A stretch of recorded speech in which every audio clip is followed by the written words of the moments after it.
ఇప్పుడు మనం చెప్పబోయే టాపిక్ సమాసాలు. సమాసం అంటే రెండు పదాల కలయికని సమాసం అంటాం.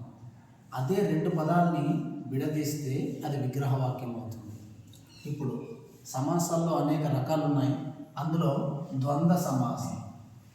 ద్వంద్వ సమాసం అంటే నిర్వచనం ఉభయపద ప్రాధాన్యం కలది. ఉభయపద అంటే రెండు పదాలు అని అర్థం. సపోజ్ ఎగ్జాంపుల్ జననీ జనకుడు అన్నాడు. జననీయును జనకుడును, ఇది జననీయు ఒకటవ పదం, జనకుడును రెండవ పదం. ఈ మొదటి పదాన్నే పూర్వపదము అని, అలాగే మొదటి పదం అని అంటాం. ఈ రెండవ పదాన్నే పరపదము ఉత్తర పదం అంటాం. ఉభయ పద ప్రాధాన్యం అంటే మొదటి పదానికి రెండవ పదానికి అంటే పూర్వపదానికి పరపదానికి సమ ప్రాధాన్యం ఉండాలి అన్నాడు. ఇక్కడ ప్రాధాన్యం అంటే ఇంకొక అర్థం కూడా ఇచ్చాడు. ఏంటి? ప్రాధాన్యం అంటే విభక్తి అన్నాడు. విభక్తి అంటే ఒక పదం చివర ఉండే అక్షరాన్ని విభక్తి అంటాం.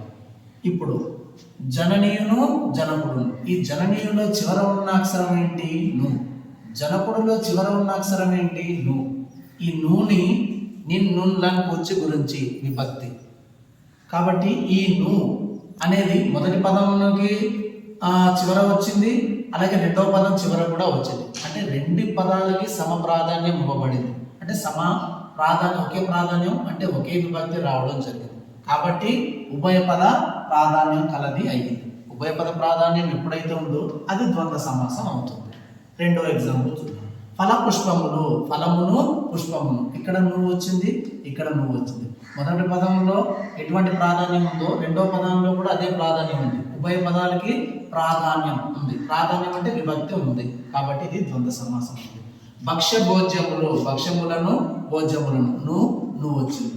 లేక కాళ్ళు చేతులు, కాళ్ళును ను, చేతులను ను. అలాగే సమయమును ను, సందర్భమును ను, భార్యయును భర్తయును, అన్నమును వస్త్రమును, ప్రాణమును అర్థమును, ఇలా రెండు పదాలు కూడాను సమ ప్రాధాన్యం అంటే సమానమైన విభక్తి వస్తే అది ద్వంద్వ సమాసం అవుతుంది. కట్.